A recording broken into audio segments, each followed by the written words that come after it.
ಆ ಆ ಆ ಹೆಣ್ಮಗಳೇ ಬಟ್ಟೆ ಬಿಚ್ಕೊಂಡಿದ್ದಾಳೆ ಅಂತೇಳಿ ನಾನು ಅವ್ರು ಕೇಳಕ್ಕೆ ಇರ್ತೀನಿ. ಕತ್ತೆ ಕಾಯ್ತಾ ಇದ್ದೀರಾ ನೀವು 40 ಜನ ಪೊಲೀಸರು, ವ್ಯಾನ್ ನಿಮ್ಮದೇ, ಡ್ರೈವರ್ ನಿಮ್ಮದೇ, ಪೊಲೀಸವ್ರು ನಿಮ್ಮದೇ, ಲಾಠಿ ನಿಮ್ಮದೇ, ಕಾನೂನು ನಿಮ್ಮದೇ.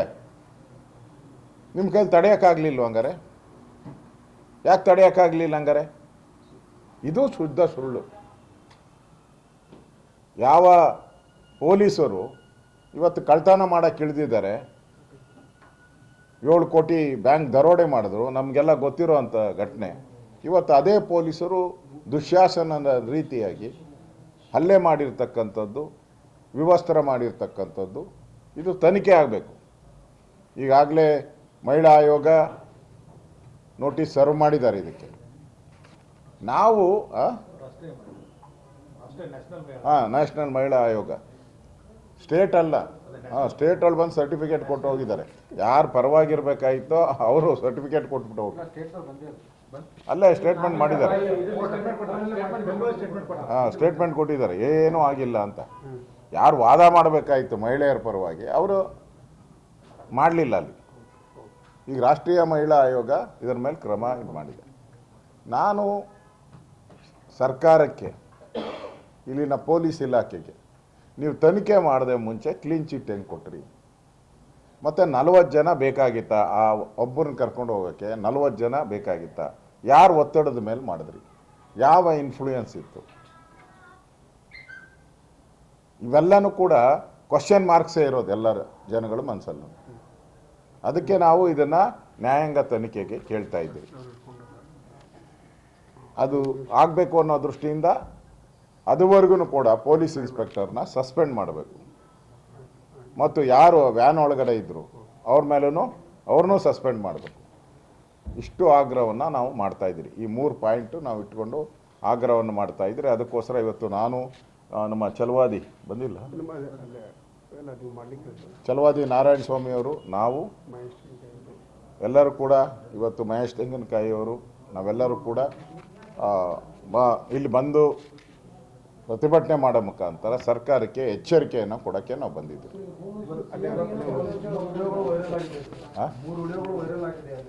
ಆಗಲಿ, ನಾನು ಬರ್ತೀನಿ ಅಂತ ನೆನ್ನೆ ಅನೌನ್ಸ್ ಆದ ತಕ್ಷಣವೇ 1 ವಾರದಿಂದ ಯಾವುದೂ ವಿಡಿಯೋನೇ ಇರಲಿಲ್ಲಲ್ಲ. ಯಾವುದಿತ್ತ? ಇರಲಿಲ್ಲ.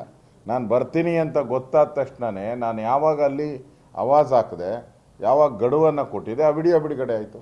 ನಾನು ಕೇಳ್ತಾ ಇರೋದು ಸರ್ಕಾರಕ್ಕೆ, ನೀವು ವಿಡಿಯೋ ಇದು ಹಿಂದಿನ ಜನ್ಮದಲ್ಲಿ ಏನಾಯಿತು ಅಂತ ನಾನು ಕೇಳ್ತಾ ಇಲ್ಲ, ಮುಂದಿನ ಜನ್ಮದಲ್ಲಿ ಏನಾಯಿತು ಅಂತ ನಾನು ಕೇಳ್ತಾ ಇಲ್ಲ, ಈಗ ಏನಾಯಿತು ಅಂತ ನಾನು ಕೇಳ್ತಾ ಇರೋದು. ಹಿಂದೆ ಏನಾಯಿತು, ಕಾಂಗ್ರೆಸ್ ಪಾರ್ಟಿಯಲ್ಲಿದ್ದಾಗ ಏನಾಯಿತು ನನಗೆ ಗೊತ್ತಿಲ್ಲ. ಈಗ ಏನಾಗಿದೆ ಅದು ಸರಿನಾ ತಪ್ಪು ಅಷ್ಟೇ. ಹಿಂದೆ ಏನು ಅಪರಾಧ ಆಗಿದ್ರೆ ಕ್ರಮ ತೆಗೆದುಕೊಳ್ಳಿ, ನಮ್ಮದೇನು ಅಬ್ಜೆಕ್ಷನ್ ಇಲ್ಲ. ಏನು ಅಪರಾಧ ಮಾಡಿದ್ದಾರೆ, ಅಪರಾಧಕ್ಕೆ ಯಾರು ಕಂಪ್ಲೇಂಟ್ ಕೊಟ್ಟಿದ್ದಾರೆ, ಯಾರು ವಿಡಿಯೋ ಬಿಡುಗಡೆ ಮಾಡಿದ್ನಲ್ಲ ಅವನು ಇವ್ರ ಜೊತೆ ಇದ್ದವ್ರೆ, ಆ ಕಾರ್ಪೊರೇಟ್ರು ಇವ್ರ ಜೊತೆ ಇದ್ದವ್ರು, 3 ಇವರು ಒಟ್ಟಿಗೆ ಇದ್ದವ್ರು. ಅವಾಗ ಅದನ್ನು ಕಂಪ್ಲೇಂಟ್ ಕೊಡಲಿ, ಕಂಪ್ಲೇಂಟ್ ಕೊಟ್ಟರೆ ಅದ್ರ ಮೇಲೆ ತನಿಖೆ ಮಾಡಿ, ನಮ್ಮದೇನೂ ಅಬ್ಜೆಕ್ಷನ್ ಇಲ್ಲ. ಆದರೆ ನಾವು ಕೇಳ್ತಾ ಇರೋದು ಈಗ ಆಗಿರೋದು ಸರಿಯೇ?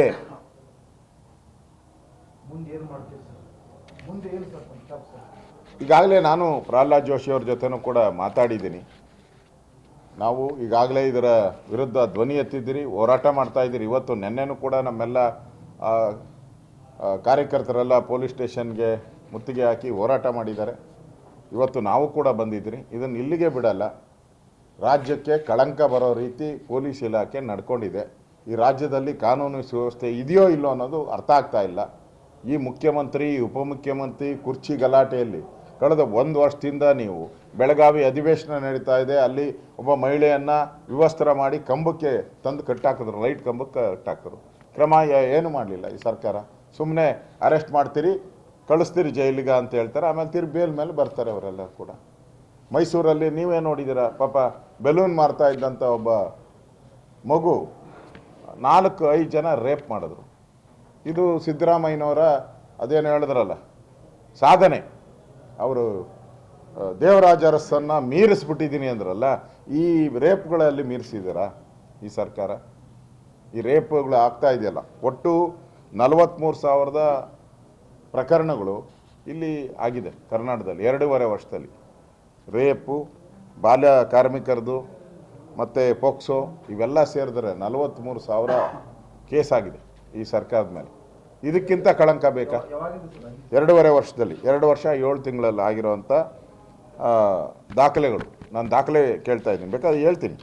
ಯಾಕಂದರೆ ಮಹಿಳೆಯರ ಮೇಲೆ ಲೈಂಗಿಕ ಕಿರುಕುಳ 16,273,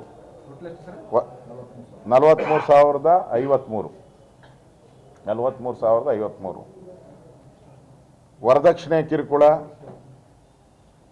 5,456. ಮೃತಪಟ್ಟ ಮಹಿಳೆಯರು 340 ಜನ, 340 ಜನ ಮೃತಪಟ್ಟಿದ್ದಾರೆ. ಅತ್ಯಾಚಾರ ಪ್ರಕರಣ 2023ರಿಂದ 600, 23ರಲ್ಲಿ 24ರಲ್ಲಿ 739, 25ರಲ್ಲಿ 549, ಒಟ್ಟು 43,053 ಪ್ರಕರಣಗಳು ಆಗಿದೆ. ಇಲ್ಲಿ ನಾನು ಹೇಳೋವಂಥದ್ದು, ನಿಮಗೆ ಆ ಮಹಿಳೆ ಮೇಲೆ ಹಲ್ಲೆ ಮಾಡೋಕ್ಕೆ ಅಧಿಕಾರ ಕೊಟ್ಟವ್ರು ಯಾರು? ನನ್ನ ಪ್ರಶ್ನೆ. ಆ ಮಹಿಳೆ ಮೇಲೆ ಹೊಡೆಯೋದಕ್ಕೆ ಅಧಿಕಾರ ನಿಮ್ಗೆ ಯಾಕೆ ಕೊಟ್ಟರು? ಕಾನೂನು ಇಲ್ಲ ಎಲ್ಲೂ, ಬೇಡಿನೂ ಹಾಕಂಗಿಲ್ಲ ಈಗ ಇರೋ ಪ್ರಕಾರ, ನಿಮಗೂ ಗೊತ್ತಿದೆ. BNS ನಿಯಮ, ಹೊಸ ಕೇಂದ್ರ ಸರ್ಕಾರದ ನಿಯಮ ಬಂದಿದೆ, ಹಾಕಂಗಿಲ್ಲ, ಹೊಡೆಯಂಗಿಲ್ಲ. ಹೆಂಗೆ ಹೊಡೆದ್ರಿ? ಹೆಂಗೆ ಮಹಿಳೆಯನ್ನು ಬಟ್ಟೆನೆಲ್ಲ ಕಿತ್ತಾಕಿದ್ರಿ? ಇದು ಇವತ್ತು ನಮ್ಮ ಮುಂದೆ ಇರೋವಂಥ ಪ್ರಶ್ನೆ. ಸರ್, ಇದೇ ಸಂದರ್ಭದಲ್ಲಿ ಆಕೆ ಆ ಮಹಿಳೆಯನ್ನು ಪೊಲೀಸರ ಮೇಲೆ ಕಚ್ಚಿದ್ದಾರೆ, ಪೊಲೀಸರ ಮೇಲೂ ಅಸಾಲ್ಟ್ ಮಾಡಿದ್ದಾರೆ, ಎಲ್ಲ ಸೇರಿದ್ದಾರೆ, ಮಹಿಳೆಗೆ ಹೋಗಿದ್ದಾರೆ, ಕರ್ಕೊಂಡ್ಬರ್ಲಿ. ಎಲ್ಲಿಗೆ ಪ್ರೊಟೆಸ್ಟ್ ಆಯಿತು, ಅದಾದ್ಮೇಲೆ ಮತ್ತೆ ವಿಷಯ. ಹಾಂ ಆಯಿತು, ನಾನು ಆರಾಮ್ಸೆ ಇದೆ. ಅವರೆಷ್ಟೇ ಹೇಳಿದ್ರು ನಾನು ನಿಮ್ಮ ಜೊತೆ ಇದ್ದೀನಿ. ನಾನು ಪೊಲೀಸ್ ಸಿಬ್ಬಂದಿ ಮೇಲೆ ಕೂಡ ಹಲ್ಲೆ ಆಗಿದೆ, ಪೊಲೀಸರ ಮೇಲೆ ಸಿಬ್ಬಂದಿ ಮೇಲೆ ಕಚ್ಚಿದ್ದಾರೆ.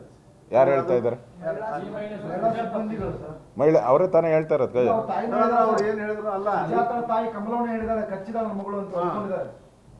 ನೋಡಿ, ಅವ್ರ ಮನೆಯಲ್ಲಿ ಹೋಗಿ ಬಲವಂತವಾಗಿ ಪೊಲೀಸರು ಒಂದು ವಿಡಿಯೋನು ಮಾಡಿದ್ದಾರೆ, ಅದು ಗೊತ್ತಿದೆ. ನಾನು ರಿಪೋರ್ಟ್ ತರಿಸ್ಕೊಂಡಿದ್ದೆ. ನನ್ನ ಮಗಳೇ ತಪ್ಪು ಅಂತ ಹೇಳಿ ಮಾಡಿಸ್ಕೊಂಡಿದ್ದಾರೆ. ಪ್ರಶ್ನೆ ಇರೋದು, ಸರಿ, ಈಗ ಪೊಲೀಸ್ ಅವರು ಮಹಿಳಾ ಸಿಬ್ಬಂದಿನೇ, PSI ಇರ್ಬೋದು, ASI ಇರ್ಬೋದು, ಮಹಿಳಾ ಸಿಬ್ಬಂದಿ ಹೊಟ್ಟೆಗೆ ಕಚ್ಚಿದ್ದಾರೆ, ಕಚ್ಚಿರೋದು ಅವರು, ಅವ್ರ ಕುಟುಂಬಸ್ಥರು ಹೌದು ನಮ್ಮ ಮಗಳು ಕಚ್ಚಿದಾಳ ಅಂತ ಹೇಳ್ತಾರೆ. ಮತ್ತೆ ಇದನ್ನ ಸಮರ್ಥನೆ ಮಾಡ್ಕೊಂತೀರಾ? ನಾನು ಹೇಳ, ಕಚ್ಚಿದ್ದಾರೆ, ಕಾನ್ಸ್ಟೇಬಲ್ ಹೇಳಿದ್ದಾರೆ ಅಂತೇಳಿ ಅವರೇ ಕಚ್ಕೊಂಡಿದ್ದಾರೋ ಇಲ್ಲ ಈ ಹುಡುಗಿ ಕಚ್ಚಿದಾಳೋ ಅನ್ನೋದಕ್ಕೆ ತನಿಖೆ ಆದರೆ ತಾನೇ ಬರೋದು. ತನಿಖೆ ಆಗಬೇಕಲ್ಲ, ತನಿಖೆ ಆಗಿ ಒಂದು ರಿಪೋರ್ಟ್ ಬರಬೇಕಲ್ಲ. ಈಗ ಜನಾರ್ದನ್ ರೆಡ್ಡಿ ಮನೆ ಮೇಲೆ ಗುಂಡಿನ ದಾಳಿ ಆಯ್ತಪ್ಪ, 5 ದಿನ ಸರ್ಕಾರ ಏನು ಹೇಳ್ತು? ಎಲ್ಲಿಂದ ಗುಂಡಾರ್ತು, ಗನ್ನೆಲ್ಲಿಂದ ಬಂತು, ತನಿಖೆ ಮಾಡ್ತಾ ಇದ್ದೀರಿ, ತನಿಖೆ 5 ದಿನ ಆದಮೇಲೆ ಹೇಳಿದ್ರು ಗುಂಡು ಕಾಂಗ್ರೆಸ್ಸಿಂದಾನೇ ಬಂದಿದ್ದು ಅಂತೇಳಿ. ಅದು ಇನ್ನೂ ವರದಿ ಬಂದಿಲ್ಲ. ಈಗ ಪೊಲೀಸರು ಅಫಿಷಿಯಲ್ ಹೇಳಿಕೆ, ಇವೆಲ್ಲ ತನಿಖೆ ಆಗ್ಬೇಕು ತಾನೆ. ತನಿಖೆ ಆಗಕ್ಕೆ ಮುಂಚೆನೇ ನೀವು ಎಲ್ಲ ಇಷ್ಟು ಬೇಗ ಬಿಡುಗಡೆ ಮಾಡ್ತಾ ಇದ್ದೀರಿ ಅಂದರೆ ನೀವೇನೋ ಅಪರಾಧ ಮಾಡಿದ್ದೀರಾ ಅಂತ ಅರ್ಥ. ಪೊಲೀಸರದು ತಪ್ಪಾಗಿದೆ ಅಂತೇಳಿ ಅದನ್ನು ಮುಚ್ಚಾಕಕ್ಕೆ ಒಂದರ ಮೇಲೆ ಒಂದು ವಿಡಿಯೋ, ಇದು ಕೇಸ್ಗಳು, ಹಿಂದೆ ಇದ್ದಂಥ ಕೇಸ್ಗಳು. ನಾನು ಹಿಂದೆ ಇದ್ದಂಥ ಕೇಸ್ಗಳನ್ನ ಕ್ರಮ ತೆಗೆದುಕೊಳ್ಬೇಡ ಅಂತ ನಾನು ಏನೆಲ್ಲ ಹೇಳಿದ್ದೀರಾ? ನಾವೆಂದನೇ ಹೇಳಿದ್ದೀರಾ?